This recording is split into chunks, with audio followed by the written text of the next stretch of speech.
like these things. How was the entertainment? Was that good tonight? All right. It's always good to have locals with talent like that, isn't it? That's pretty cool. So, all right, good evening. It is 7 o'clock. It's on the dot, so it's time for us to get started. Welcome. welcome to your cooperative's annual meeting. Most of y'all know me, but just in case you don't, I'm Dan Singletary. I'm your CEO, General Manager of Howell-Oregon Electric Cooperative. Can you hear me okay? Okay, because you know how it is. Sometimes it may be loud in the front and not very loud up there. So it's hard to tweak it, so the best way to tweak it is you got to move. Okay, get to where you're comfortable on how it sounds in that. So I'd like to officially call this meeting to order. We're required by the bylaws to have a quorum, and we do, so thank you for coming out for that. If you would, please stand, and you're going to join me in pledging allegiance to the flag, and it's going to be led by Cameron Brill and Ella Orr. We're going to follow it by the national anthem, and it's going to be sung by Ruby Hines, and then stay standing for the invocation that's going to be given by Bruce Bressler.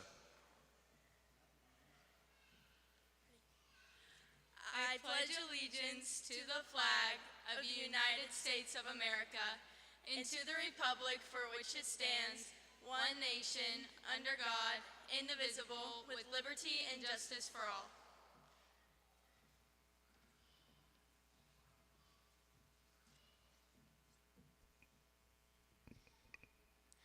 Oh, say, can you see by the dawn's early light what so proudly we hailed at the twilight's last gleaming, whose broad stripes and bright stars through the perilous fight o'er the ramparts we watched were so gallantly streaming, and the rockets' red glare, the bombs bursting in air, gave proof through the night that our flag was still there.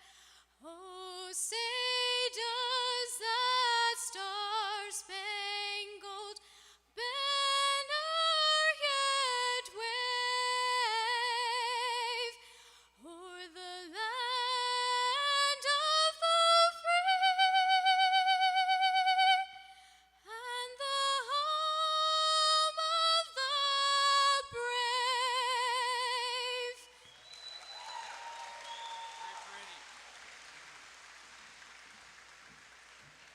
I remain standing as we go to the Lord in prayer. Most gracious Heavenly Father, we're thankful to be gathered together tonight. And Lord, you've shown us your power this spring through the storms and through the weather that we've had. And Lord, as we, in honor, approach you tonight, we pray that you bless this meeting of our co-op and the members here. We pray that you be with all that's said and done here today, that it would bring glory to you. And we love you and we praise you in Jesus' name. Amen. That was beautiful stuff, wasn't it? Amen. More young talent. At this time, I'd like to introduce your board of directors. From District 1, you've got Garrell Montgomery, Josh Roberts, and David Newman. District 2, you've got Keith Tharp, Clinton Reeves, and Brandon Huffman. From District 3, you've got Dennis Walton, John Plummer, and Glenn Johnson. From District 4, you've got Scott Mahan, Randy Pace, and Andy McLean. Thank you.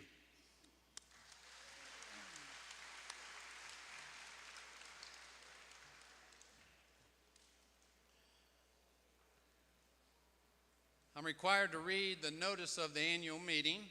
So it's the 86th annual meeting of Howell-Oregon Electric Cooperative.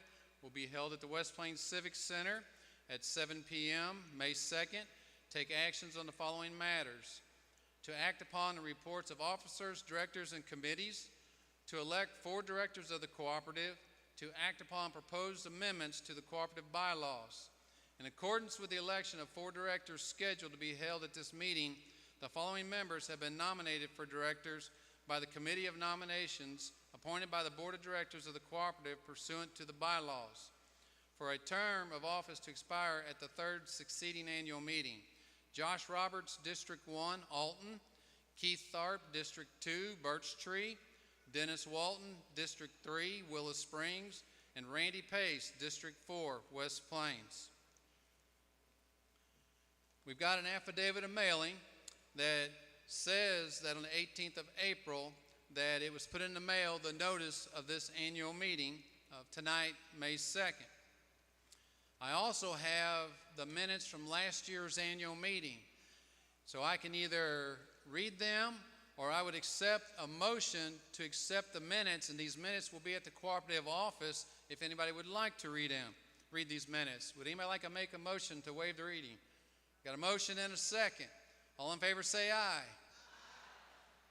I don't even have to say any nays. Thank you. This time I'm going to ask Dennis Walton to come up and give the treasurer's report.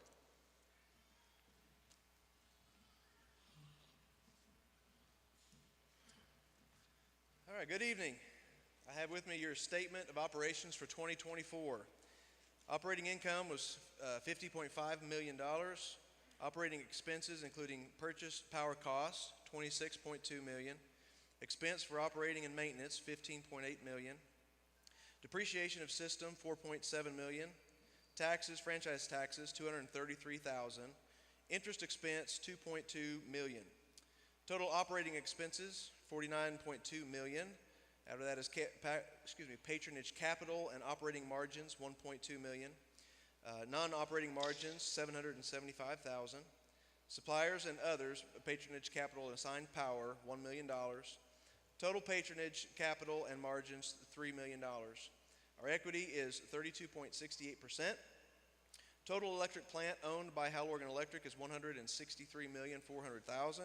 Total amount owed to RUS and other long-term debt, $88.8 million. Number of meters as of December 2023 was 25,576, and number of meters as of December 2024 was 25,857 meters. Miles of line in 2024 is 4,903 miles. Thank you.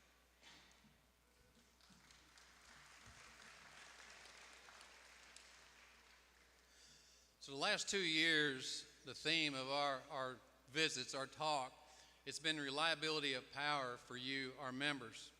And we're going to continue with that again this year, as well as a couple other topics. So we've got a guest speaker this year, Associated Electric Cooperative. And again, Associated, they are the cooperative that owns the generating assets that supplies power to 51 distribution cooperatives in Missouri, Oklahoma, and a little bit of Iowa. David Tudor, he's the CEO General Manager of Associated, and he's here at this year's annual meeting. And I've asked him just to talk a little bit about Associated, what their challenges are, talk about reliability, and just a little bit about what Associated's doing on your behalf. Now, I'll tell you that David has been a champion for representing cooperative members, their fight for reliability and keeping your low-cost generation assets in place. He has testified in front of a Senate committee in Washington, D.C., and recently he was asked to attend one of President Trump's signings of executive orders that focuses on what David has been fighting for on your behalf. So please help me welcome Mr. David Tudor.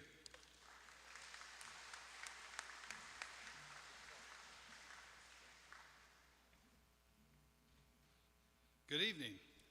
I'm not sure I deserve that recognition that Dan gave me, but I want to tell you it's an honor to be here tonight. I have several parts of my job, and one is our day-to-day operations, and one is governance, right, because we have governance like any cooperative, and then the other is giving speeches. And the part of my job I enjoy the least is giving speeches. But that's part of my job, and so that's, they don't pay me if I don't give speeches. So my big statement tonight is that I was invited. So when I was invited and I show up, it's not my fault. All right? It's your fault. What's amazing is that cooperatives have a special culture that investor-owned utilities and large municipals really don't have.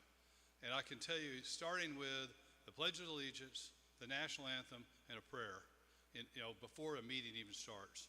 And I mean, it just gives shivers down my spine to see that. And it's not just this cooperative. There's over 900 in the United States, and most of them start their meetings in that fashion, their annual meetings. So you're to be congratulated for what you do and your values and your culture. I agree with what you're doing. Also, it's been a rough few months for this territory. And, Howell-Oregon has done a fantastic job of recovering from the tornadoes and the storms. And, it's hard work for the entire organization. One of the things, though, that about cooperatives that you may or may not know is that when there's a storm, we have 51 co-ops that are part of our family, and other co-ops dispatch linemen to actually come and help restore the wires. And to give you an example how important that is, these storms that rolled through several days ago, last week, I live in Springfield. There's still over 5,000 meters that are still down in the city of Springfield. And you know why that is? It's no co-op.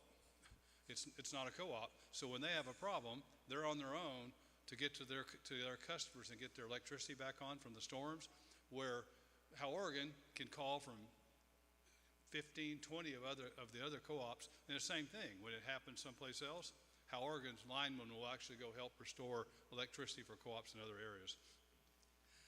When you hear the word cooperative, what's it mean? Cooperate. It's a pretty simple concept. It's the best business model I've ever been associated with.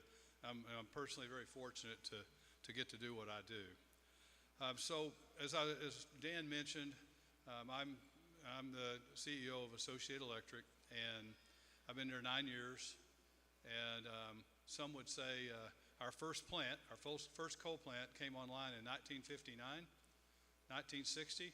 So I'm really proud of that coal plant because I was born in 1959, and it's still running right now. Reliability is an interesting concept, and I know all of you have different occupations. You do different things every day, but when someone says they're going to be reliable and they don't show up, what's that mean to you? They're not reliable. And so one of the things also that cooperatives are really good at is doing what we say we're going to do. And so it's not always easy, and there are outside forces like storms, et cetera, hurricanes that can affect our ability. But that doesn't mean that we're not reliable, because most hours of every day of the year your electricity works, right? I mean, you expect it. You go flip the light on, you expect the lights to come on. So if you think about what we rely on in terms of electricity in this country, you can't fill up your gas tank without electricity. And I know every one of you, somebody tonight, how many of you actually got gasoline today? Raise your hand. All right, look at that. So none of you would have made it tonight because you would have run out of gas if you didn't have electricity. And when you got to that pump today, you looked at the price, right? And you went, oh my gosh, this is $3.30 a gallon. And so you probably put 15 gallons in, right? Whatever that number is, $3.30 times 15 gallons, you're pushing, depends on what kind of vehicle you have, you're pushing $45, $50, right? And you do that every other week. What happens is you don't think about what you're spending on gasoline when you actually fill up your pump that as much as you do when you get your electric bill. Because here comes that piece of paper, and it sits on your coffee table, and you're looking at it, and you don't really realize that you spent more money on gasoline than you did for electricity in most cases. And the gasoline's not near as reliable as electricity because you have to pump it yourself. The electricity, we're doing that for you, okay? So I'm going to spend a little bit of time talking about reliability and also affordability. And I'm going to trash our federal government just a little bit, but our federal government, historically doesn't really care about affordability. What they care about sometimes is reliability. And so the challenge with with the world we live in is that you own us, okay? These power plants that Associated operates, our 2 million member owners, you are a group of those. You have 25,000 meters. You own 25,000 meters of us. So technically, I work for you. So if you want to come up and tell me what to do after I get done tonight, you can, because you actually, everyone in here is my boss. You're also Dan's boss, okay? So I'd rather you pick on Dan. Without electricity, businesses can't run. Supermarkets can't keep groceries, fresh. Gasoline tanks don't work. Electricity we have in here tonight, lighting you have in here tonight, this speaker in front of me doesn't work without electricity. And for some reason, our federal government has decided that the form of electricity we've been using since Roosevelt in the 30s needs to be switched out for something that's better. And so for the last 15, 20 years, there's been a significant push by the people who like to build wind farms and like to build solar farms and like batteries, and there's been this significant push to get rid of the old and bring in the shiny new red ball called renewables. So I'm kind of old, so I don't like people saying get rid of the old and bring in the new. Now I love these kids. They're sitting on the front row. They're very well behaved. You're behaving, right?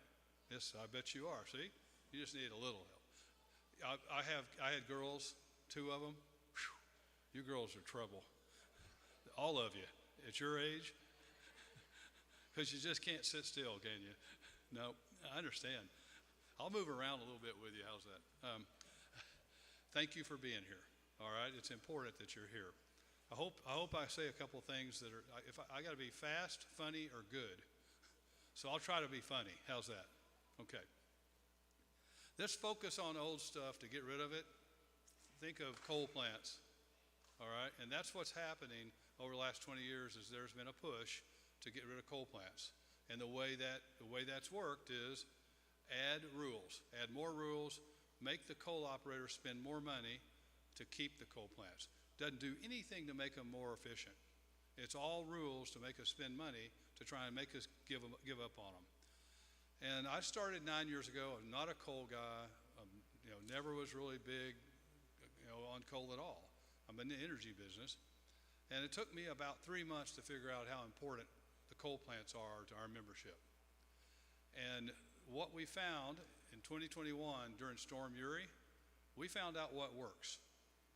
I've got data. So for years, utilities have been saying, we got to keep these plants because they're reliable. And the government's been saying, no, you need to get rid of them because they're dirty. That's exactly what's been going on. So there's this immense pressure for us to shut down coal plants. And I got here, 9 years ago. In 3 months, I went, we can't shut down the coal plants because there's nothing to replace it. There's nothing that is reliable and affordable that can replace these coal plants. But people told me I was crazy, and people told me that I would, top 100 polluter in the United States. I got my name in Forbes magazine. Oddly enough, I was right there next to Warren Buffett, because he's a polluter too, I guess. So what happens is, what's frustrating about this is that there's been this huge push to go green, all right? I'm not against renewables. I truly believe something is happening to our climate, okay? I truly believe something is happening to our climate. But the second part of that is, we're not causing it. The United States is not causing this problem. China and India are causing this problem. Once a month for the next 5 years, China will be bringing on a new coal plant. Once a month. It's happening right now. China has more coal in their portfolio than we produce. It's like we're about 10% of what they have. So if you want to worry about something, worry about the fact that China has all this. They're building coal plants, they're putting them in place, and it's all the same air. It's all the same air. So if they're polluting and we're getting rid of coal plants, what good is it doing when they're building them as fast as they can? It sounds like we've got the wrong strategy. And so I've been criticized. I've had all kinds of people, walk up to me and tell me I'm crazy. tell me we're doing the wrong thing, we got the wrong strategy, da-da-da. So what's happened is Storm Uri was cold, 20 below. Guess what actually worked? Guess what kept your lights on? Coal plants, natural gas plants, not wind. And hydro, we have some hydro. No wind, the wind. So we have 1,240 megawatts of wind, all right? In our portfolio. So 22% of your power came from wind last year. You know how much out of that 1,240 megawatts we got on the peak hour during Storm Uri? 27. We got 27 megawatts of wind during the peak hour of the Storm Uri when it was 20 below. How many of you want to rely on wind at 20 below? Raise your hand. Nobody. No hands are up, for the record. So what do we do? How do we offset this? How do we fight this? And after Storm Uri, the board of Associated told me that my job now is to also go out and give speeches on this outside of Missouri, Oklahoma, and Iowa. So they allocated time and energy and money and pushed me out the door and said, you need to go start talking about this and quit talking about affordability because nobody's going to listen to you. Focus on reliability. So that's what we've been doing. What's really interesting is I got a phone call Friday 2 weeks ago from our National Association, and they said, we need you in Washington, D.C. on Monday night for a meeting on Tuesday. And I said, I'm not going to Washington, D.C. Monday night for a meeting on Tuesday. I'm busy. I got lots to do. Why would I do that? They said, well, President Trump's going to sign 4 executive orders to try and save coal plants in America. I said, I'm still not coming to Washington, D.C. He doesn't need me there for him to sign executive orders. He signs them every day. They said, no, you need to be here because your job is to represent cooperatives, and cooperatives are the only utilities being invited to that signing. No investor-owned utilities, no municipalities, only coal companies and co-ops were invited to that executive order signing. So I went. I didn't want to go, okay? But it's my job. Just like tonight I'm speaking to you, it's my job. I get paid to do this. I know it's probably surprising, but I do. I'm not that great a speaker. That was a joke. You're supposed to laugh.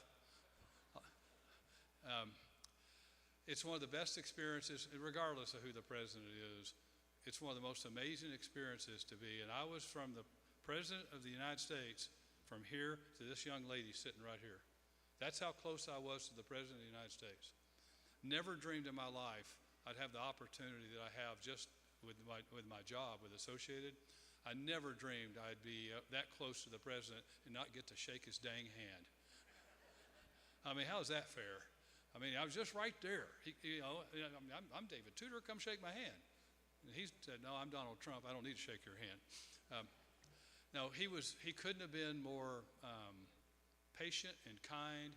He had miners on grandstands behind him. He came in, he shook most of their hands. He thanked them for what they were doing. He had one of them give a speech. The guy did a great job. He signed the guy's speech for him and gave it back to him. That train's probably hauling coal right now.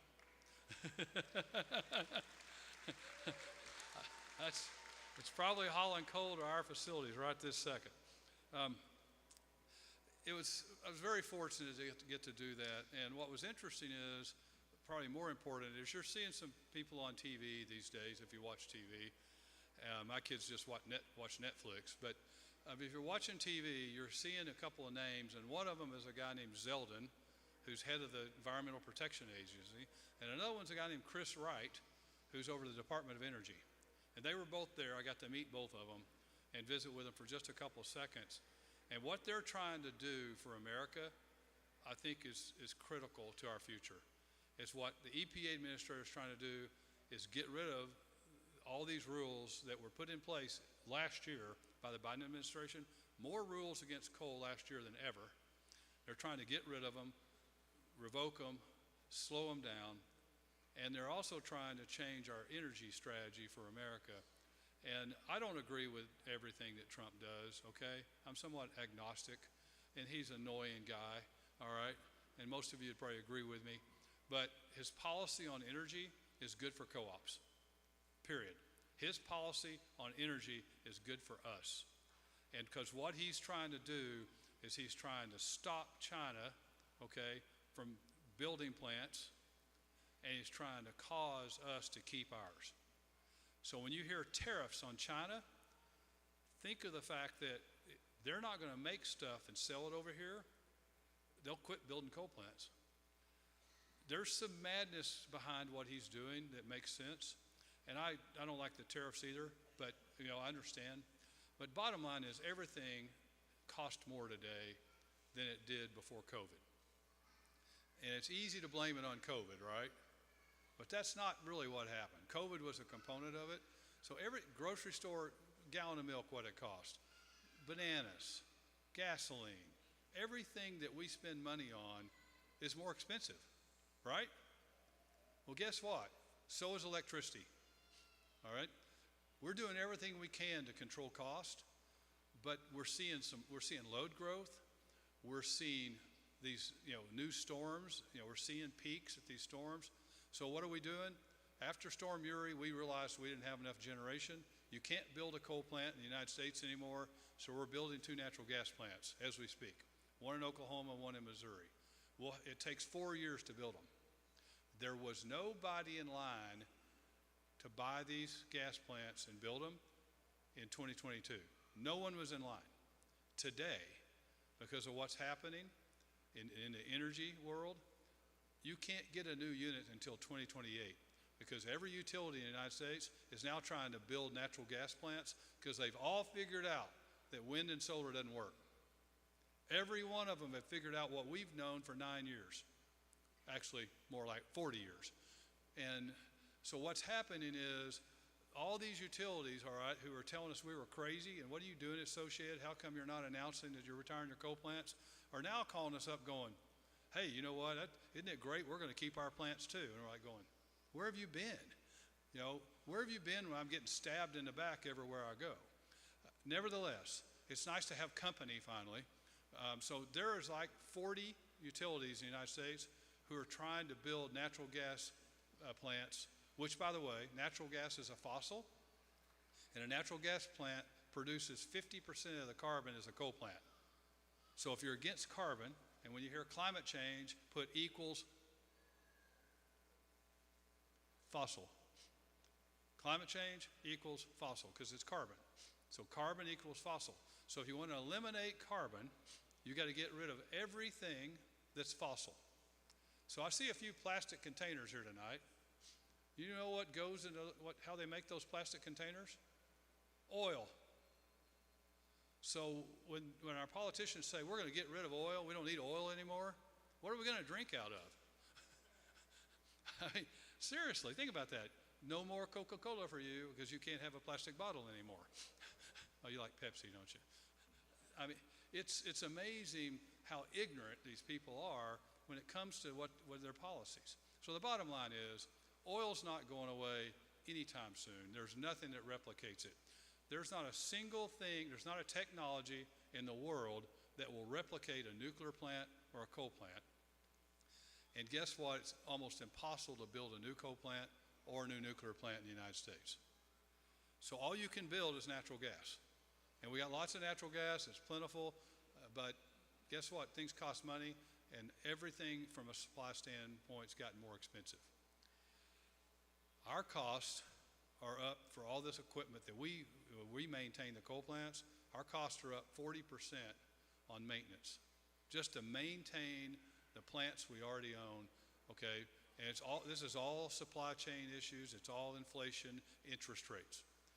So what we do is the same thing that Howell-Oregon does, and the same thing that Show Me does, and that is we try and push maintenance further out, but what that creates is a reliability problem. So every day, I sit there and think, all right, how much are we willing to spend on reliability? So last year, I talked to every one of the Dan Singletaries, all 51 of our distribution co-op CEOs, and I said, are you guys okay and girls okay with occasional blackout? Maybe 4 or 5 times a year? They went, absolutely not. No blackouts, zero, no blackouts. And I said, well, do you know what that cost? I mean, that's going to cost more money. we're going to have to raise rates. And they said, I'd rather raise rates and take the flack from our members for higher rates than try to explain to them why they don't have electricity when they need it and lose lives. Texas, during Storm Uri, 780 people died because of blackouts. You never hear a word about that in the press. 780 people, that's about what's in here tonight. That's what got killed over one storm when they had blackouts in Texas. That's unacceptable to us. It's unacceptable to your co-op leaders. It's unacceptable to our membership. And so our focus has been, let's keep our plants as clean as possible. Let's keep them running. Let's keep them as cost effective as we can. And let's maintain our reliability for our membership. And we're going to keep the rates down as much as we can. But there's limitations to what anybody can do in this inflationary times.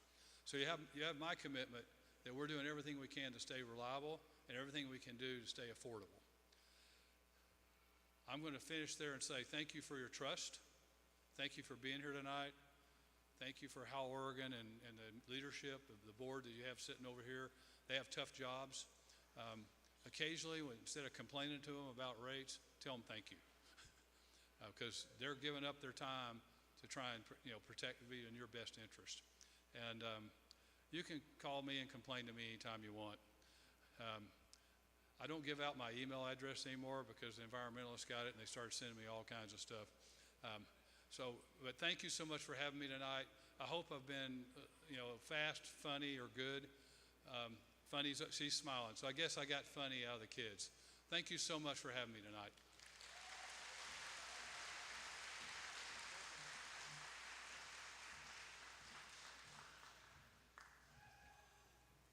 One thing David didn't mention was Associated.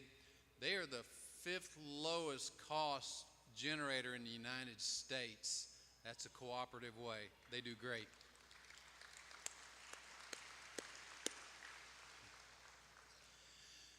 It's video time. This year's video, it's going to be a conversation, and we're sticking with the theme of reliability in that, but Joe Wilkinson from Associated, he's going to moderate a conversation between myself and Jason Marshall, who's the CEO, General Manager of Show Me Power Electric Cooperative.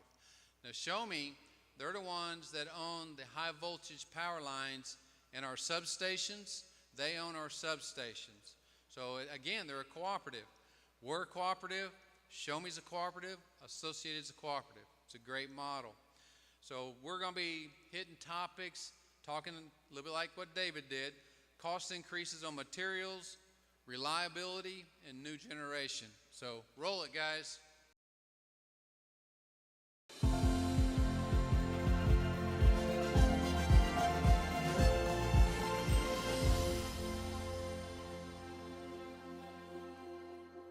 All right, well, Dan, thank you. We've got some really important topics that we want to discuss today. So, Jason, let's start with you. I mean, I think cost increases are affecting a lot of utilities across the country.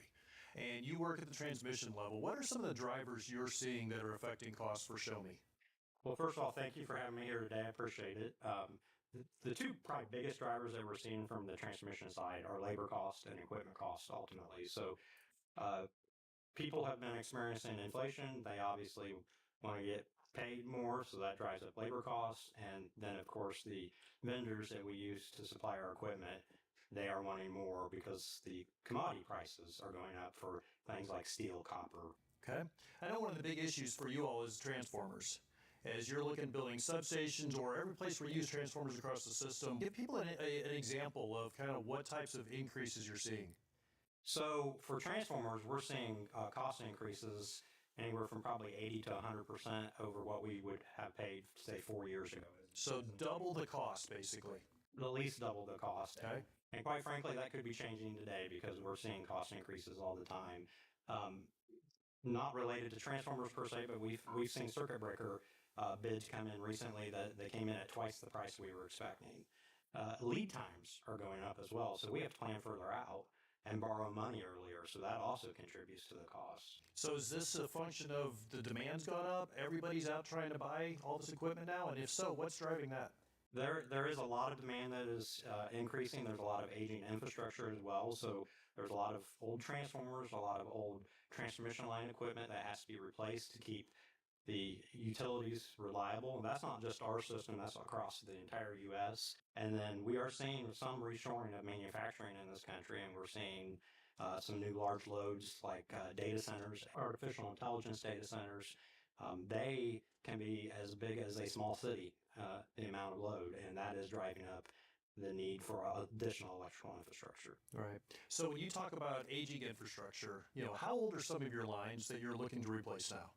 The majority of our system was built in the 1950s, 60s, and 1970s. Okay. And it's still reliable, still works. So why upgrade it? It's still reliable and it still works, but electrical equipment has a finite life. And at the end of the day, you do have to rebuild those transmission lines, those substations, before they fall down, before they become unreliable. So our job is to try to stay ahead of the curve through maintenance and make sure we're maintaining the equipment. And then just before you ultimately really need to replace it, have a plan to replace that equipment. That's never perfect, so you always want to replace it before you run it to failure. Right. All right. Well, Dan, that's the transmission side. What about the distribution side? What's affecting your costs? I can almost say ditto to what Jason just said. Our wires that we use, we've got almost 5,000 miles of electric wire up in the air. It's gone up 69% since 2020. You look at our transformers, they're not as big as yours, but we got a lot more of them. We got 25,000 active accounts.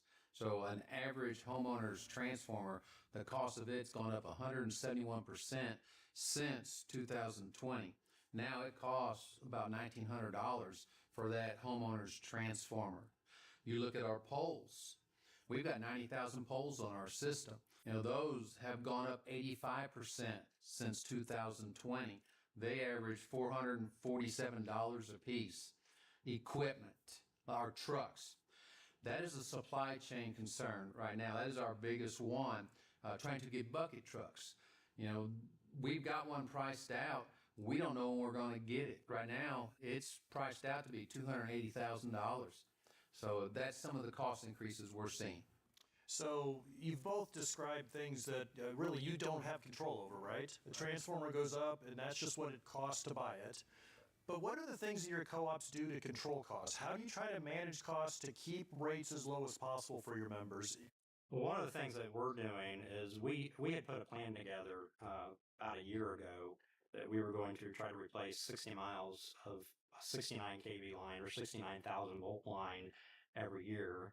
And we've decided to back away from that and try to replace about 30 miles of line and do enhanced maintenance, essentially extending the life of the line.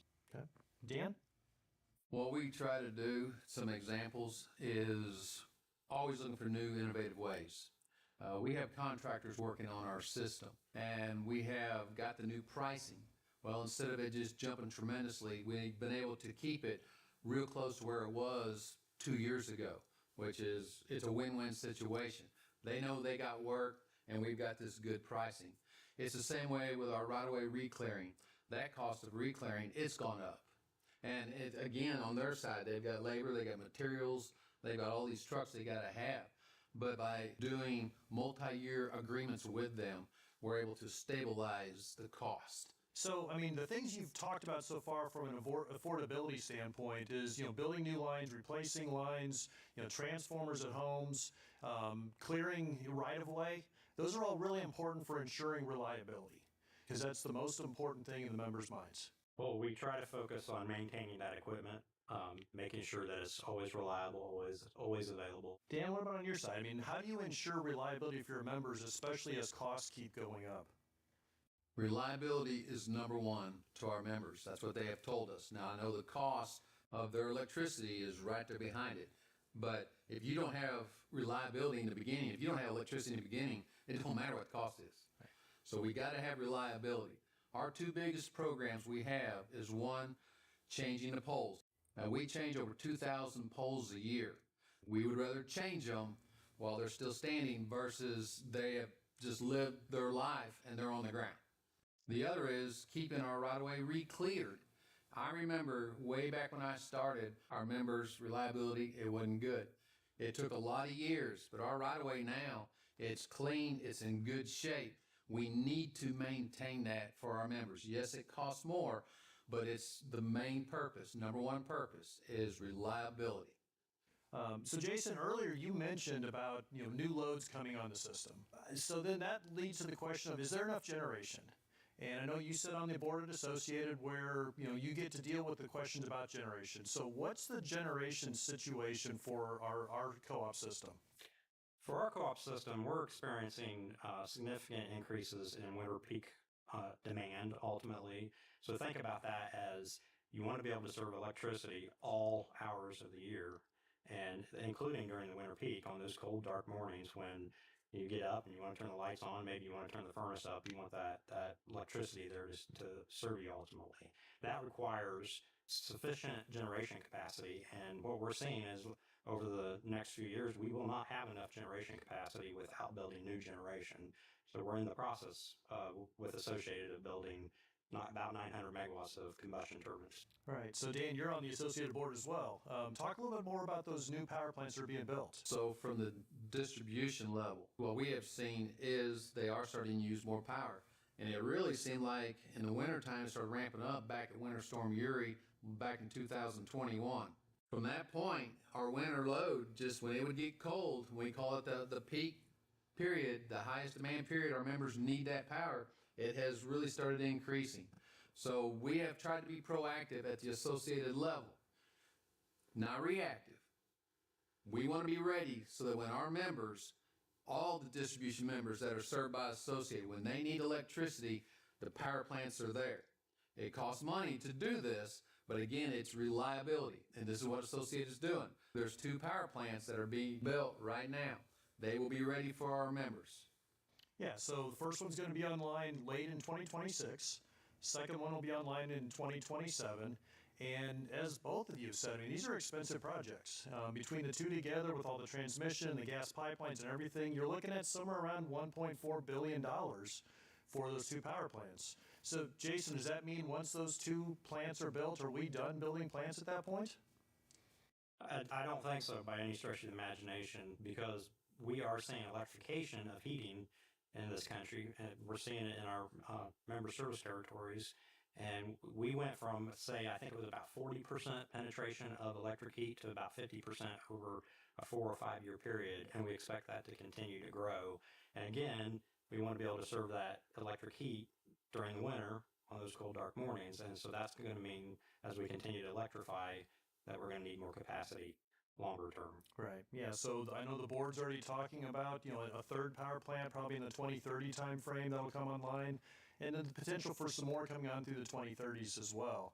So when we look at this generation, then what types of pressure does that put on rates for members? Dan, maybe you want to tackle that one. I mean, as you're looking at your rate forecast, seeing what Associated, has planned in the future, what are you thinking as far as what rates may have to do in the future for your members? I look at this as it's a cycle. Back in the 80s, 70s, and 80s, the cooperatives of Missouri and Associated serves part of Oklahoma also, they built major generation. And they went through the rates you had, because it goes into your rate base, and it happened for a period of time.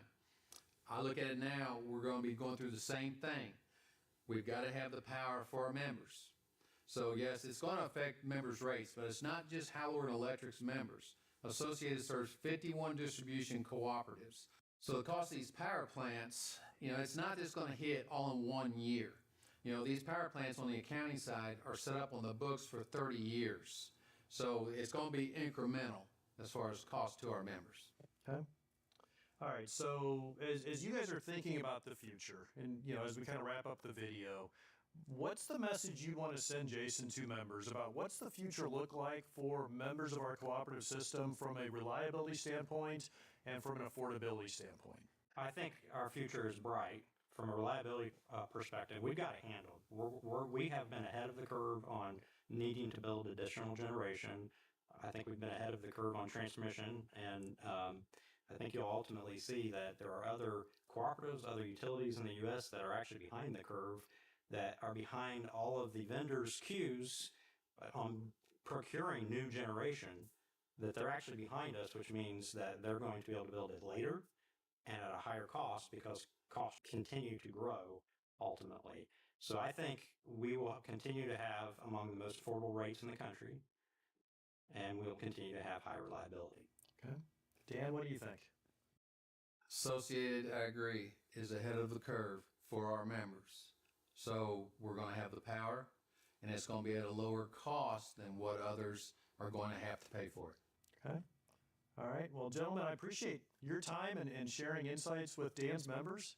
I hope the members find this to be beneficial. I hope that this is educational for you all, and I'm sure if you have questions, Dan and his team will be happy to talk further with you about all these issues.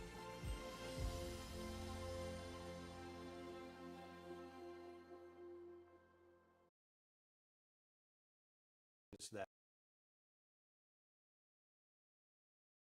When these lights in here were halogen lights, and if they went off, it was like 30 minutes before they come back on. So yeah, so tonight when they turn them lights off, my first thought was, uh-oh. But technology, that's a good thing. So let me continue a little bit with reliability. I know you've heard that word several times tonight, but it's number one. That's what y'all have told us. Rates is right behind it, and we're working hard on that too. Yes, building these power plants, it's going to cost money, and rates are going to have to be adjusted. But again, you've told us reliability, it's important. How many of you were here last year? Wonderful, thank you. You remember me telling you last year that last year we didn't have to adjust rates, and we weren't going to adjust rates last year, but in the future there was going to be a need to build these power plants, and that is going to be part of the reason why we have to adjust rates. In your packet that you got tonight, there's a sheet, and it shares some of the other increases your co-op's seen. And you heard some of them from David, and you've heard some of them from me on the screen. It's also been shared on Facebook. It's been in Rural Missouri articles. It's important for us to get this message out because I need our members to understand just what costs have done. And David's right. We see this in everything. Every one of us sees this in everything we touch. I've always tried to be upfront with you, our members. I try to be upfront with you when we're not going to have to adjust rates, and I try to be upfront with you when we have to. I don't like surprises for you. And I've already said, last year's rates, we're going to have to do something in the future. And 2025 is the year we're going to have to adjust rates.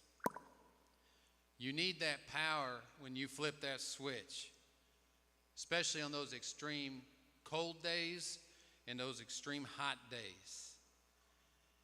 And again, we're trying to control costs. That was mentioned too.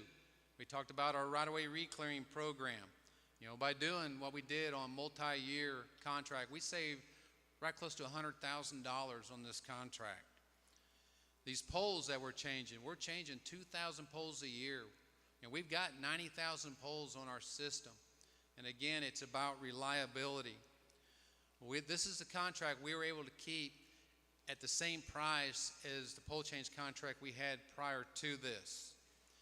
And something else we were able to do, this contract, we didn't have to use a third-party firm to prepare this contract. We did it in-house. We've got the talent at your co-op to do this. We prepare what's called 4-year construction work plans. This is looking into the future, looking to see if there's any areas of our lines that maybe are possibly going to be overloaded in the next 4 years. We're proactive. And if there is, this goes into our work plan, and we get these ready, changed out before it's too late. We did this work plan. We're in the middle of it. We're doing this work plan in-house. We've got the talent to do this. If we were to go out to a third party and have them do it for us, it would cost between $40,000 and $70,000 to have them do that. So again, we're trying our best to control costs in those areas. But you're helping also, and this is just as important. When we call those peak alerts, when you start alternating the use of your major electrical appliances, that makes a big difference. It truly does. The cost of power that we buy, your cooperative buys for you, that is our largest expense. Interest expense is another one of them. And we borrow millions of dollars to maintain your system and to make these improvements that I've talked about. But something we've been able to do is get our average interest rate down to 2.88%. That's for long term. Anybody like to have a little bit of that borrowed percent? You know, when you go to get a car or even refinance a house, it's not even close to that now. We've been able to beat it down to that. We're pretty proud of that. We look for ways to operate efficiently, but we don't wait until times like what I'm talking about right now to do this. We do this every day. I don't ask my guys, the linemen and that, to be fast. That's not safe. I ask them to be what? Efficient. They're standing behind you. Every day we're efficient, and we need to be, because we need to be responsible for you, our members. We're not the only co-op. We're not the only utility that's having to adjust rates. We're all facing these same pressures. The official notice on this, it's going to be going out in your June issue of the Rural Missouri. But I didn't want you to have to wait till then to hear this. I wanted to be one to tell you. This is going to sound a little backwards because, you know, what we do is we sell electricity to you, isn't it? But we want to help you and all of our members to use less electricity. That's what sounds backward, doesn't it? But we're a co-op, and that's what we're supposed to be doing. We've got rebate programs. We have rebated 860 heat pumps. We have rebated 3,900 water heaters. And we have helped with 256 home energy audits. We want to help you. Call us, okay? Let's see what we can do to help you. You got to remember, we are not an investor-owned utility. We don't have stockholders that we got to make money for. We are a co-op. We're local. We work for you. In March, we had tornadoes sweep through our service territory.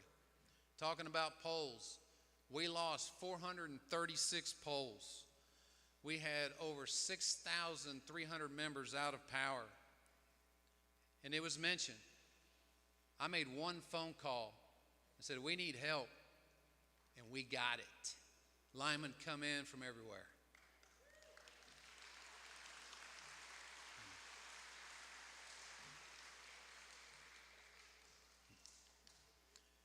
We got power back on to everybody who was ready. You know, and there's still some, they're trying to rebuild. And there's some that they're just not going to be able to rebuild. Keep checking on your neighbors, okay? We need to do this. How many of you saw my daily Facebook post during the tornadoes? Any of y'all see that? Thank you. I appreciate that. It was important. We felt like it was important to keep our members updated just on our progress, what's going on. Because when you're out of power, it can get emotional. It can get tense. And we needed to keep telling you, here's our progress. Here's what we're doing. The storm was expensive, but we had to get power back to our members. And I feel like what we did on getting power back to our members, we did this in under record time. We did this in less than 7 days, getting power back to them. Thank you. It was a team.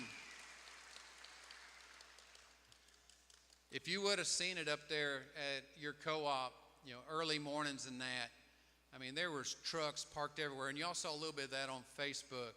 And the poor warehouse guys, they were just run ragged, and you know, they were staying even later. And you had meals, and we had to take care of our visiting linemen's laundry, and we had some of the linemen's wives helping serve meals and everything. It was quite an operation. It was efficient. It was good. The total cost estimate of that storm is about $4 million. That is the most costly storm in my 40-year career here. Now, this isn't the reason for rates to be adjusted that we've been talking about. We're hoping to get some help from FEMA to offset some of those costs. But $4 million cash, that's a hard pill to swallow.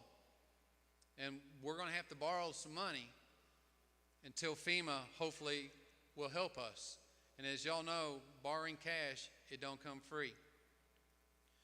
We have never experienced this many storms this close together of this magnitude. In 2024, in May, we had a tornado, and it cost $436,000 to get power back. In November of last year, we had a flood, cost $480,000.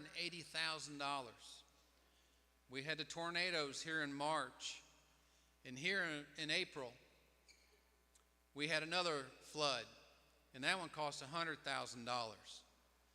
I don't know about y'all, but I hope Mother Nature's done for the year. What do you think? Let's get some rest, huh? So let me move on to some other topics. So rarely does your board of directors recommend bylaw amendments to you, our members, but when they do, it's important. The proposed amendments, they've been in the Rural Missouri, and you've got a copy of them in your packet. Listed, there's 2 proposed bylaw changes, which, if they're approved, would assure that your cooperative continues to operate with the high standards and integrity that you expect of us. At the top of the proposals is a brief explanation of both of the amendments. Other Missouri electric cooperatives, they've either adopted similar bylaw revisions or they're in the process of presenting them to their membership. Now let me state the purpose of them just real briefly. Bylaw Amendment 1, its purpose, it's to ensure that the Board of Director members hold the highest degree of integrity for their board service. So let me put this in Dan's words. There ain't no axes to grind. That's important, isn't it? Bylaw Amendment number 2. This would allow any unclaimed capital credits to be published online, making it easier for our members to view and search the list. This amendment, it would make the posting consistent the way the state of Missouri's process is, and it would result in an annual savings to the cooperative of approximately $5,000. Another topic. I got all sorts of them, don't I? But it's good stuff.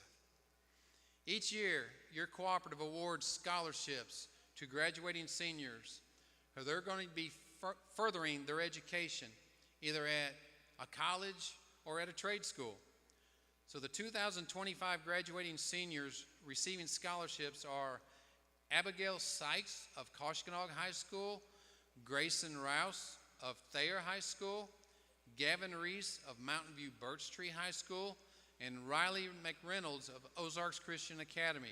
Congratulations to 4 of them.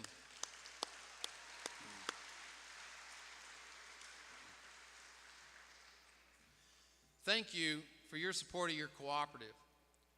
And we will continue to follow our mission of being a leader in delivering cost-efficient, reliable power with value-added services to you, our members. Do me a favor. If you see one of our co-op personnel tonight, thank them for their hard work, especially through these storms we've had. They truly did work hard for you. Thank you.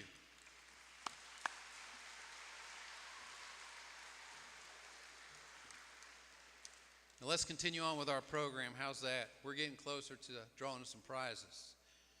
At this time, I'm going to ask our attorney, Christian Horton, to come forward and call the business meeting to order.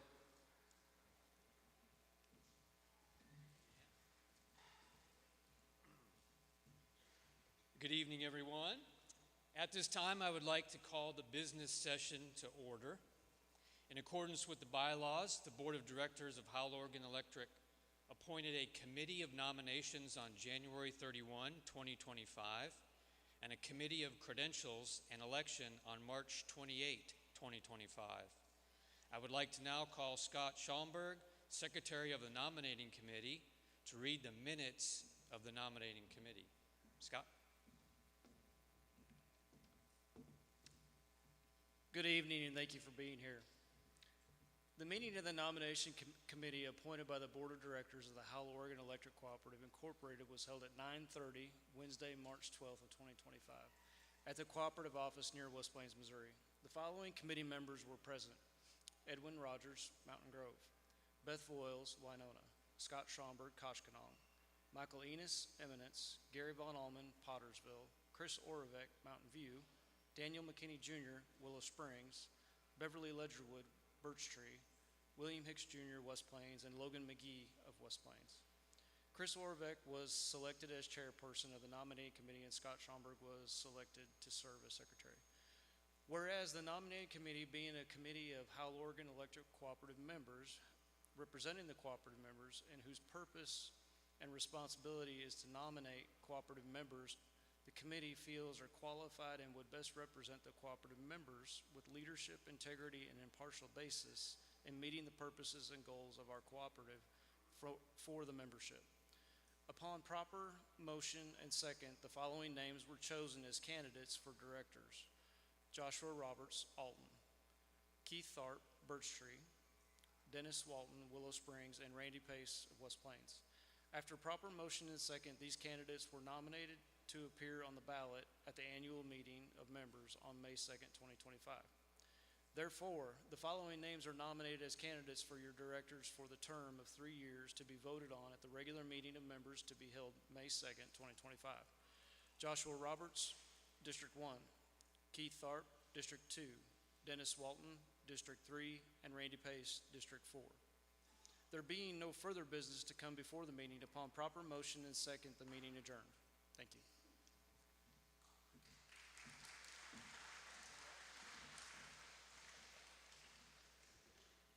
Well, as you can see, this year we have basically 4 directors nominated by the nominating committee for the 4 seats that are open.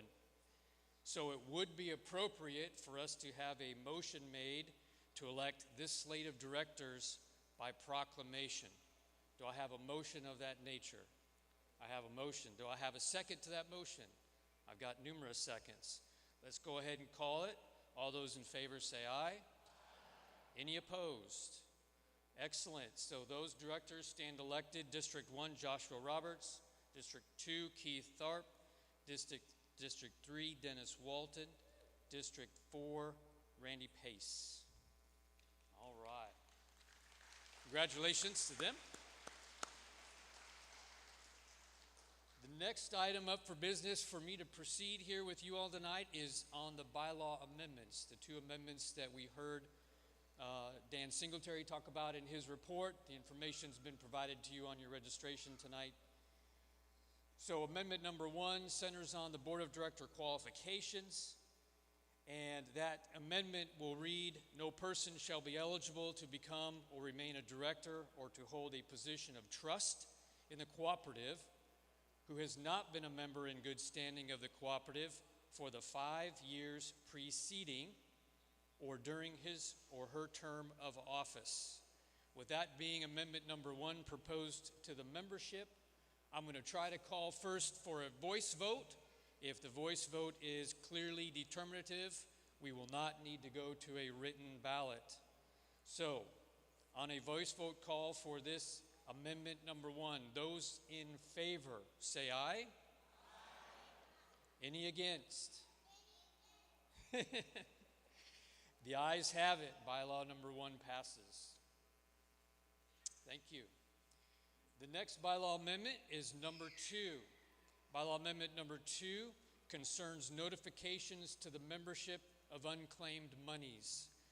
Dan Singletary also shared with you the purpose of this bylaw amendment in his report.